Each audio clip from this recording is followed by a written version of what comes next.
Hey everybody, it's Glenn back with another Clash Royale analysis video. We're going to take a look at another game from the Orange Crown League semifinals featuring Qlash and ZeroOne. This is Ruben Diaz versus Mattiaa. Mattiaa trying to send Qlash into the title bout. They're already into it. We have a minor from Mattiaa here, so it's just a matter of what he's going to be going with. We've already seen that Ruben Diaz has brought out Hogs and Heal Spirits, so that's his win condition. And it's clear now, okay, it's a minor Wallbreakers combo, and those Wallbreakers get absolutely smashed by delivery. So that's what we're going up against as we look at this game. It's going to be a matter of, can those Wallbreakers get through? Can these Hogs get through? As we see, Mattiaa just brings in delivery and minions, and that's 6. And that got me wondering about why he played it that way, as you'll see later on. So Ruben comes in with Firecracker, takes them out easily. Those Wallbreakers are not necessarily a win condition in this sense. It's more of a distraction right here. As you can see, they're played right at the river to make sure Firecracker didn't actually go to the tower. So really nothing doing. And again, as we've seen in past videos with minor Wallbreakers, it's all about what surrounds those two cards. And this, speaking of minor, that was a really great play by Mattiaa to go after the Firecracker. You almost have to treat the Firecracker like Princess. I mean, let's look at that again. There's an opportunity for Mattiaa to go to the tower right here and just start slapping it with the shovel. Instead, he believes it's better. There's better value by going after the Firecracker here, and perhaps trying to save this Musketeer, which is not going to happen.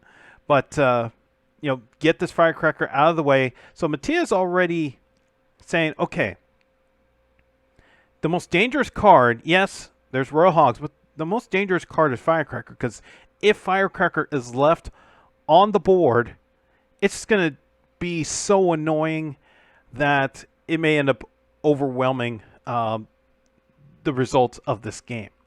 So I think that's why we saw this play here. It's a great play by Mattiaa to go after this Firecracker here.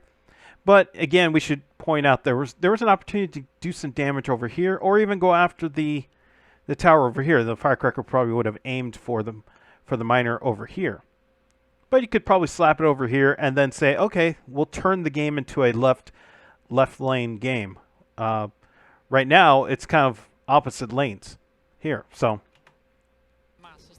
again, a great play, taking out the Firecracker. Mini comes in, tries to help Musketeer, but gets stopped by Barbarians. This is where I was really confused, because we see the Mega Knight come in with a minute left. Now, if you remember earlier in the game, Ruben came in with Royal Hogs on the left side, and they got stopped by delivery and minions. That's 6 elixir. If we go back and try to rewind this as best as I can,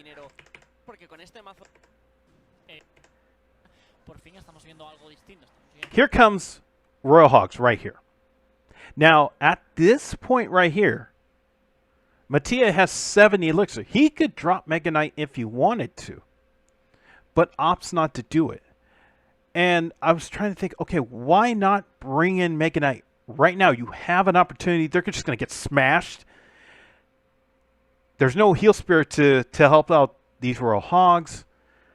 I mean, isn't that the better option? And I was spending a lot of time thinking about this before I started recording the video, and the one thing that really popped out as I was thinking about it was, as we've seen in other videos, with a minor Wallbreakers deck, you just pound minor and you pound Wallbreakers until you bring in the heavy haymaker, which is, it could be Mega Knight, it could be Giant, it could be any other big. That's when you bring it in with a minute to go. There's an opportunity right here to perhaps bring in Mega Knight, you smash these Royal Hogs, and then you begin a push. That could include Wallbreakers, Miner, a Musketeer. You have many who hadn't been revealed at this point. So that's the decisions that were made early on, I think really affected what happened with a minute to go. Because I think Mattiaa was just trying to say, okay, we'll stay on the fast cycle and just pound Miner, really, because Wallbreakers was more of a distraction. Like I said, Wallbreakers was more of a distraction than an actual win condition at this point. But I just thought it was fascinating. Also, delivery is 3 and minions are 3, so it's 6 elixir. But as I mentioned earlier, Mattiaa had enough elixir to use Mega Knight at that point. Opted not to do it. So again, as we approach a minute left, it was I thought it was just really fascinating that you almost have a naked Mega Knight played on the left side when that Mega Knight could have been played earlier to stop Royal Hogs. Now they got stopped, but you never know in this situation here. Maybe it's also because he thought Barbarians were in his lineup, and that's the case because this is a not pre-made lineup, but this is a very traditional lineup with these set cards. So now we have our Mega Knight with Wallbreakers trying to sneak through, but delivery says no, not today. And that Mega Knight just gets smashed. That's why this was so. I was so curious about this decision by Mattiaa, is because not only did Mega Knight not even get, Mega Knight probably didn't even take like 2 steps off the bridge and just gets wrecked by Hunter.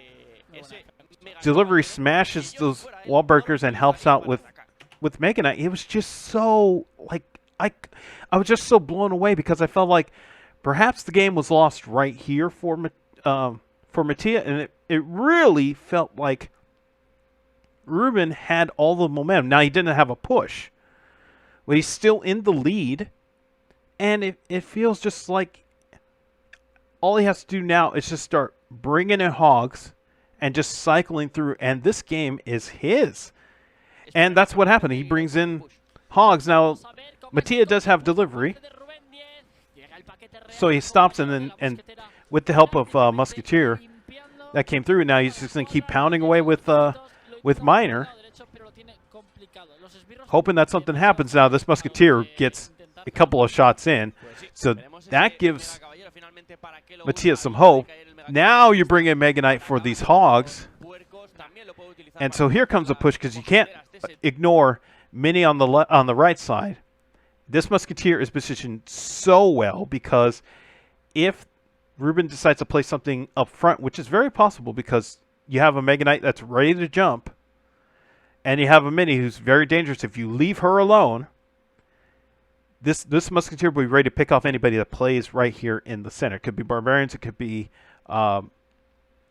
Skeletons, it could be whatever. Skeletons were played up here, but it could be the Hogs, it could be Firecracker, whatever the case is, Musketeer's going to be ready right here. So that was a good position by Musketeer. So Musketeer goes to the left, and Mega Knight at least gets a shot in, and Musketeer gets several shots in. And so Ruben tries to answer with Hogs, brings in delivery, and now it feels like Ruben has the momentum back on his front after the Mega Knight got a couple shots in with alongside Musketeer. Fireball's not going to do it. And when I saw that Firecracker get so close to shooting, I thought, oh man, I thought this game was over because Ruben is now 2 fireballs away from winning because it's each fireball is 201 damage on a tower. But you also have these Hogs. If they could just do something, and just unfortunate timing by Mattiaa. I just couldn't believe that when I saw that. Because if he had waited just a little bit longer, now can't blame him for that because He's down to 399 on his tower right here. So you can't blame him for saying, okay, let me wait until the heal spirit gets collectively like right, under it, and then just hit them all. You can't fault him for that. He wanted to get it out there as soon as possible.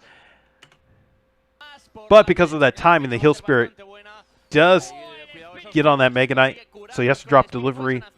This firecracker dodges, and Ruben throws a fireball, but it's not enough because it's only 201, and it starts to get overwhelming for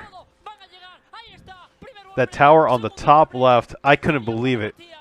What a comeback from Mattiaa to get the win and send the team to the next round. So let's take a look at that again.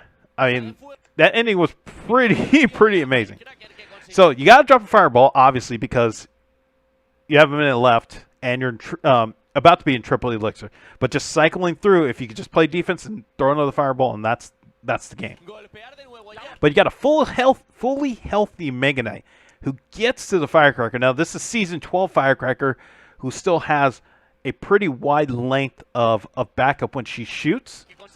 As you can see right here. We saw this earlier. So she kind of ducks out of the way as she backs up. Still has not taken a hit. So that's Season 12 firecracker here. But Mega Knight gets to her. And Mega Knight is still fully healthy. So now you can bring Miner in on the back. Everybody's just fully trying to get rid of this big dude right here. And meanwhile, Miner's just slapping the tower with the shovel. Oh, by the way, a Musketeer is right behind, ready to shoot if needed. What a win by Mattiaa to get Qlash into the title game. I mean, it was pretty amazing to see that ending. I mean, just a comeback. It was unbelievable. So I'm going to end the video right. Actually, no, I'm not going to end the video right here. There's one more thing I wanted to mention. That's kind of the stats from Royale API. If we take a look at this contest, it's only happened twice according to the stats from Royale API, and both were in favor of the minor Wallbreakers. If we really want to look at the 6 cards or more variable, because it's happened 1,000 times, and it favors minor Wallbreakers just a little bit more, I would say. Yeah, 56.5% win rate when 6 of these cards and 6 of these cards are paired up. Again, the Mega Knight play was really fascinating. I mean, you have the first one, number 1, was the naked Mega Knight right there with a minute to play. Then you had the 2 other Mega Knights that came in when the Hogs were deployed. So game really changed again once Mega Knight came in to the battleground. So another fascinating win in the playoffs. And Orange Crown League has been something to watch. So next up is the championship series. We'll see how that goes. I'm going to end the video now. I'll end the video right here. Thanks for watching. Be sure to hit the like button. Be sure to hit the subscribe wherever you're watching this, and I'll see you in the next video.